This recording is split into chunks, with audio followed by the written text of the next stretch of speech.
with our sixth principle. Our first principle was you reap more than you've sown. Our first principle that we talked about on Sunday is that you reap more than you've sown. The second principle, you reap the same kind as sown. You reap the same kind as you sow. You cannot put in something and expect a different result. The third law of giving, you always reap in a different season in which is sown. You always reap in a different season which is sown. Many of us, you must think like a farmer. You cannot think like a microwave. Anytime that you're trying to change your life around, or anytime that you're expecting something from God, don't expect to receive in the same season in which you've sown. You want to be a better person? It's not going to happen in the same season that you make the decision. The moment you make your mind up that you're going to go in a particular direction, you're not going to reap the benefits of changing and going in a new direction in the same season that you made up your mind. The law says this: if you sow in this season, you have to expect to reap in a different season.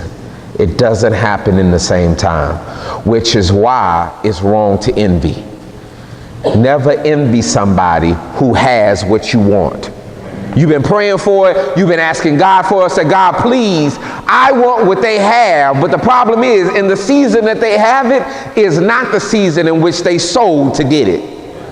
And so that's why it's very frustrating for some people when they are talked about it, I envy and say, oh, you have it easy. And they're looking at you and you have no idea. When you were out having fun, I was sowing seeds. When I was struggling and doing this and getting the stuff together, you were out, you wasn't even thinking about what I was trying to get. And the moment that I receive it, you want to talk about somebody who has what you want, but you're not willing to put in the same amount of hours and time and diligence and do the same amount of sacrifice.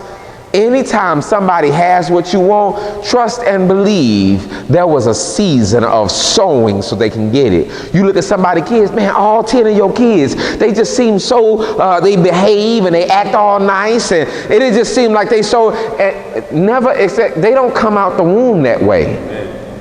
There were seasons of whooping sowings. There was seasons of punishment. There was seasons of going back and forth. There were seasons of screaming in the middle of the hallway and slamming doors and kicking doors back open. And there was season of throwing stuff against the wall and crying and tears and calling grandma and grandpa coming through. And there was season of Uncle Joe showing up and say, hey, y'all better. There was season of going back and forth with daddy and mom. And then they show up to church and they all take up to the whole row and say, it's just blessed to be here.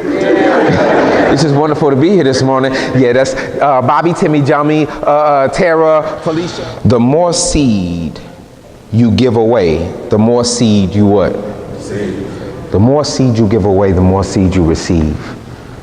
It's that law of those who hold on, those are the ones who suffer. Not only is that true with money, but that's true in anything. Anybody that you try to imprison, you end up losing them. They say this to those who go into prison. There's a great possibility that many of them, they lose pieces of their mind. Because they're what? They're locked up. And when you lock something up, it doesn't allow it. Matter of fact, God created us to flow. God created us to be free. So anything that you hold on to, I give the story, that there was a little boy and he loved his cat. Oh, he loved his cat so much. Nobody loved this cat more than that little boy. Matter of fact, every time that he got off the bus and he came home, he was looking for his cat like he he loved his cat, like he loved his cat more than any other person who had pets. He loved his cat. He loved his cat so much that on this particular day, his heart was just so filled and he just loved his cat that he just grabbed the cat and he said, listen, I just love you so much. And he just hugged his cat and he just was telling his cat that he loved, I just love you, I just love you, I love you so much. And then he looked at his cat and his cat wasn't moving. And he says, listen, I love you, I love you, I love you. And the cat wasn't moving. And then he kind of let go a little bit and the cat was lifeless. The mother walked into the room and said, oh, babe, the cat is dead. He said, how? I love the cat so much. How is it that I lost it? The very thing that caused you to love it is the very thing that killed it. Because you didn't know how to love it. It's the same way. It's the same way with giving.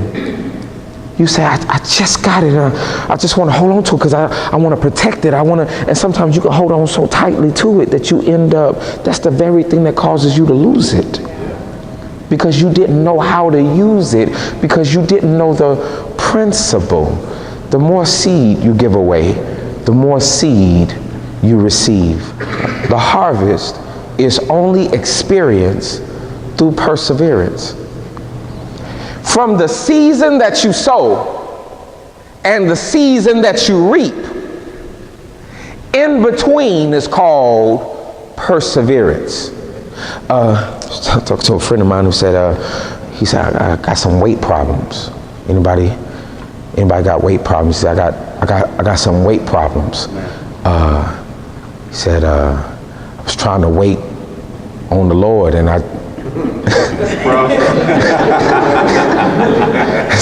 he said, I got some weight problems because I don't have enough weight to receive the thing that I sold. And I've been following the principle. The principle is that if you sow, but you gotta wait another season to what? You gotta wait another season. And some of us, we got like, like we got weight problems. Like we don't have enough weight. Do you know in boxing, they won't let you step into the ring unless they first. And if you don't weigh enough, they won't let you.